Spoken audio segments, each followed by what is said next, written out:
Hello, everyone, and welcome to another talk here. So, this will be a podcast edition as well as a video talk on the YouTube channel member area. So, we're going to talk a little bit about Nuage.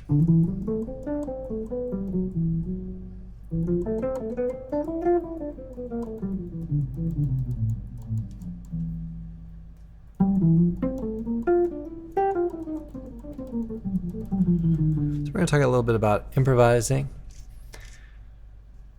on this tune, and might take a look at some lines from Django himself, or some of his transcribed solos anyway, and just check out a little bit of that.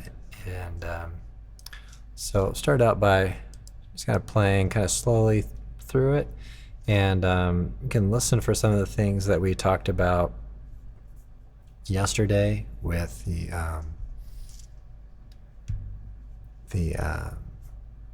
chord changes, things like that. So I'll work at kind of basically outlining the chord changes through using arpeggios or chord tones and all that. So.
All right, so let's begin by talking again a little bit about, we'll use a little bit of what we did with the analysis from yesterday's talk,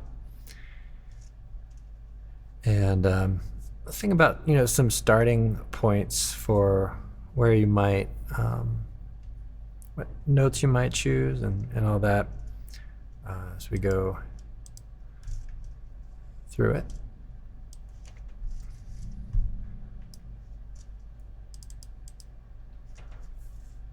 All right, so we've got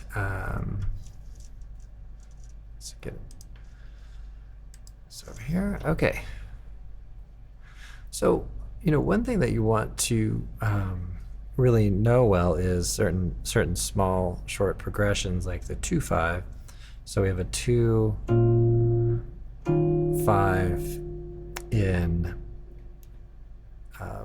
A flat.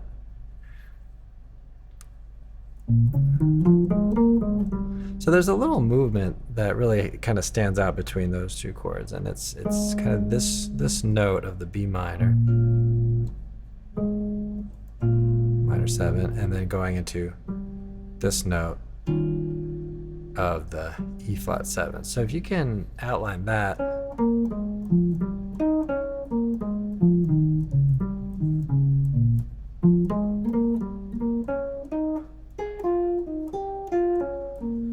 then you're gonna kind of suggest that that motion. So of course arpeggios are going to be useful, and then doing arpeggios or inversions of those arpeggios is going to help, and you can do that for both changes.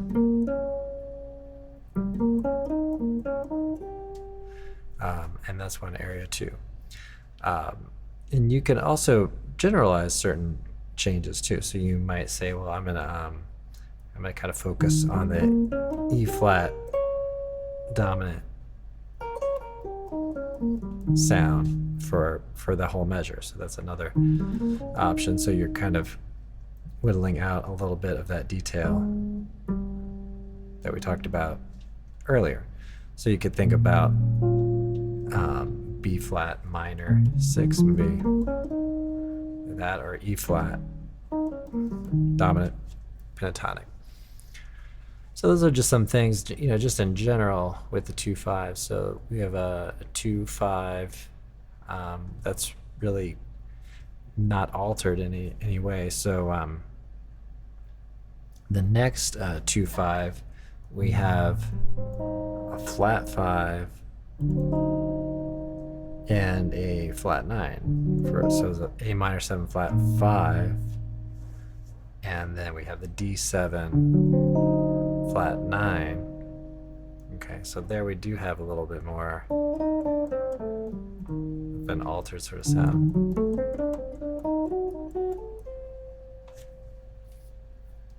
Okay, so then you want to be familiar with kind of like the minor, like a G minor kind of 2-5, although we're going to major. We talked about that yesterday, but that's kind of the idea there. So I want to be able to outline that. So of course arpeggios,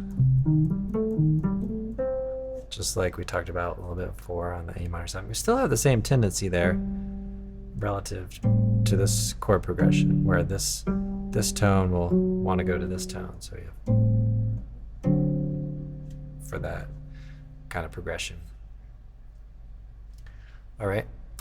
So again, you could use what are called melodic structures on these.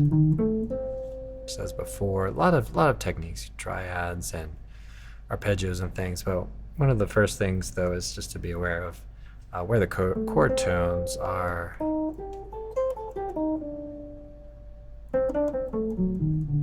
And maybe even the flat 9 on that D7. Okay, so those are some things that will help you kind of outline these changes.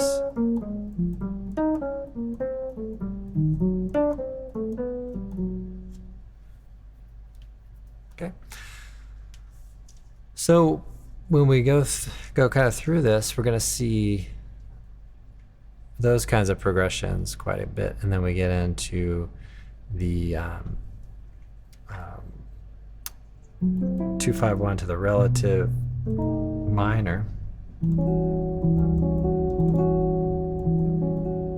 Now there are different ways to handle the minor once you get there. So we talked about the 2-5 just kind of in a different key, but this time we're going to E minor. So let's talk a little bit about this, and for this moment in time we're going to treat this as a tonic minor chord, although we're in the key of G, but we're going to kind of treat this in that way. So there are a couple got the minor scale or Dorian sort of sound. We have the you've got natural minor, okay, of course. You've got melodic minor, harmonic minor.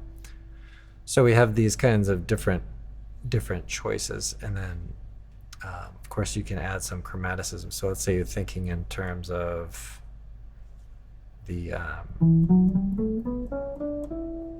minor scale, then you might connect the 6 and the 5 of the E minor. Or if you're thinking of melodic minor, then you can do the same technique between the 6th and the 5th, and then you're getting into some of the bebop type scales there.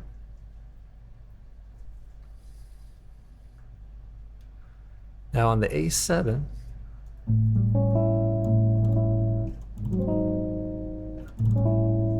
on guitar, this is maybe not too hard actually, because you can take a shape and shift it by a fret. So A7, so you could say do an arpeggio. You could do the same arpeggio, down 1 fret and then back up. And then if you're a little more familiar with some arpeggios and things, you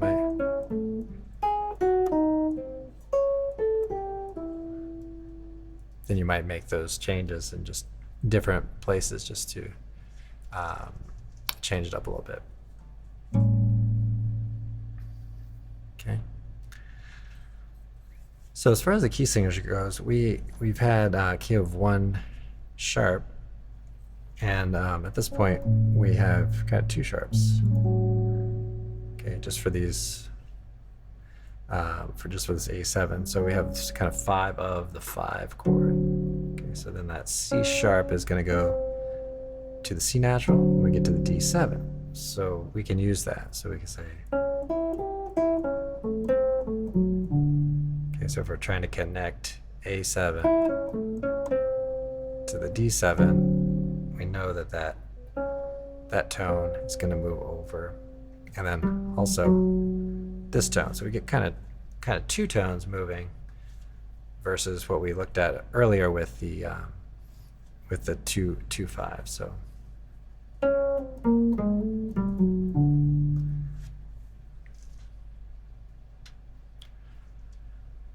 all right, and just kind of looking at another area here. We've got the 4 chord. So you go to the 4 chord here. So we have, again, we're just kind of working backwards here. We have the D minor 7 flat 5 to the G7 to the C, and then we have this little spot that sits a half step above that.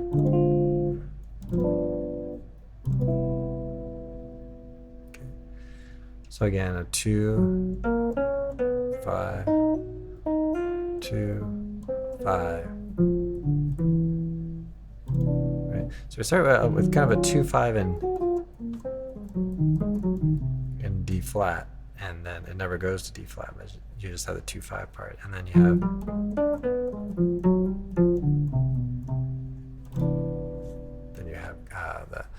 the C. So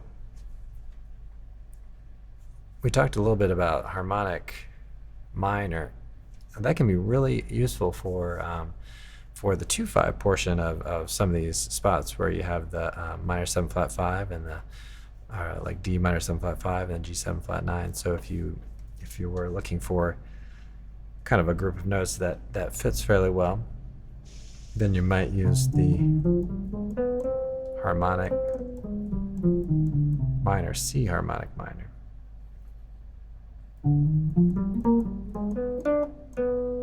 And then go to C major. So that's kind of that little shift that makes it sound pretty interesting, gives it that unique flavor. And then just one more kind of notable spot here, G6 C9 and G6. So of course we could take a look at one important note. So the B flat on the C7, right? That's a little outside of the key, and then the B natural of the G6. So that's an important moment there.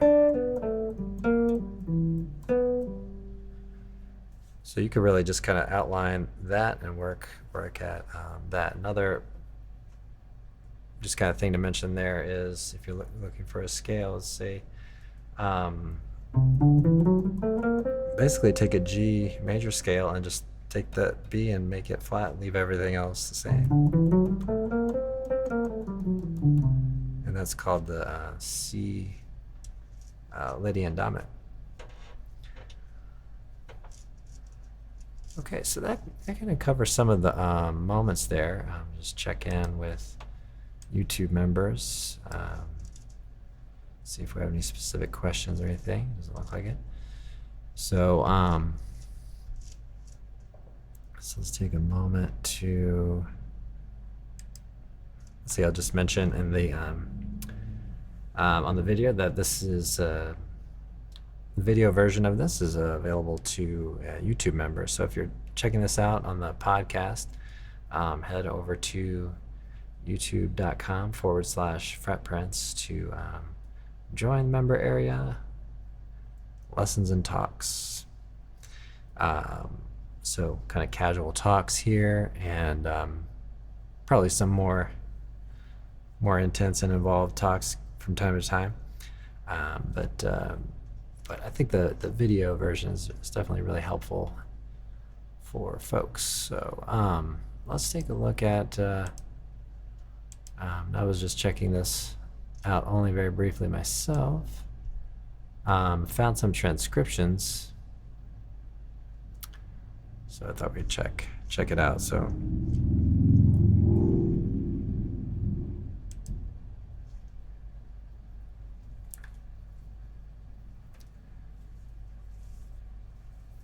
all right, okay, so we have this. I'm going to start with this F right here. So start right there. Okay, so we have this. That's on the 9.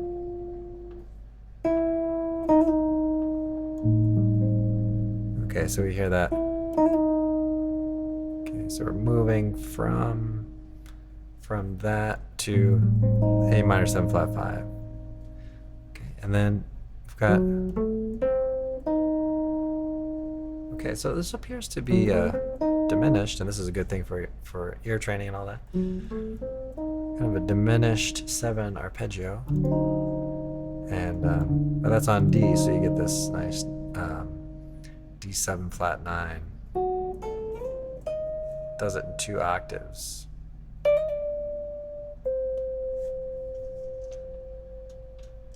Okay, and then we get down to this G.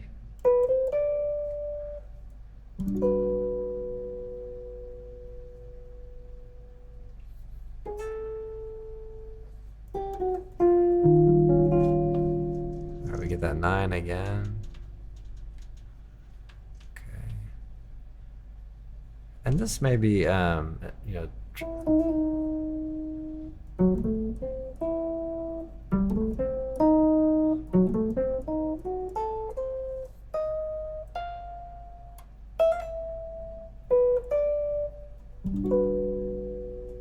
okay, so we're hearing the melody there.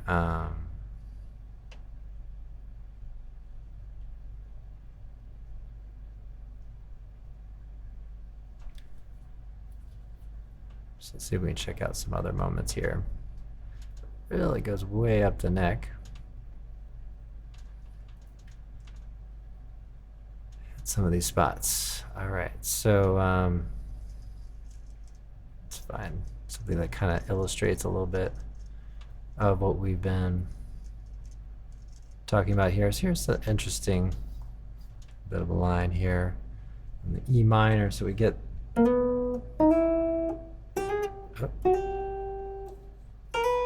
So we get these tones of the E minor arpeggio, and just kind of going down from below each one of those notes.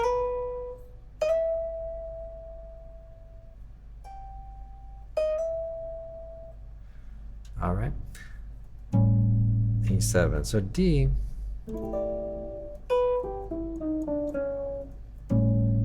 So D is a particularly kind of dissonant tone on the A7. It sort of gives you a little bit of the upper part, what you might call the upper structure of the A7. So it's a bit of a dissonance on that.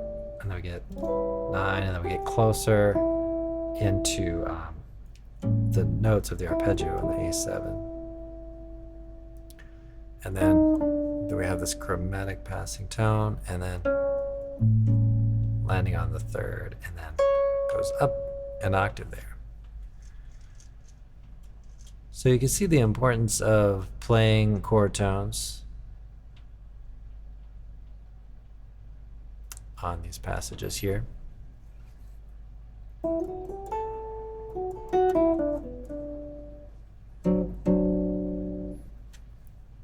And just having kind of the awareness of some of those elements.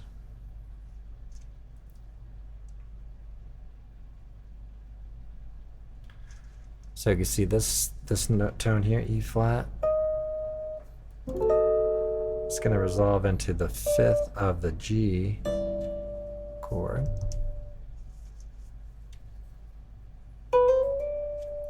So here we're connecting the 3rd of G with the 5th G, so. And then he plays G major triad after that.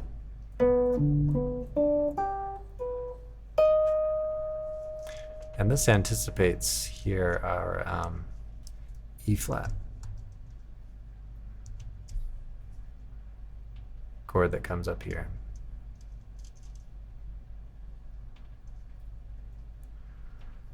All right, so just kind of a quick scan a little bit, just to kind of reinforce the idea of using chord tones and using knowledge of the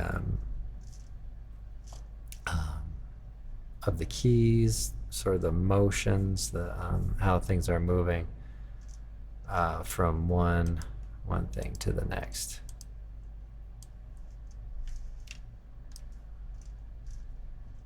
All right, so I'll do a little more playing, and just to mention, if you are a member, to leave a comment. Let me know if anything in this talk was difficult to follow, or any questions about anything.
right, everyone. Thanks so much for checking this out, and hope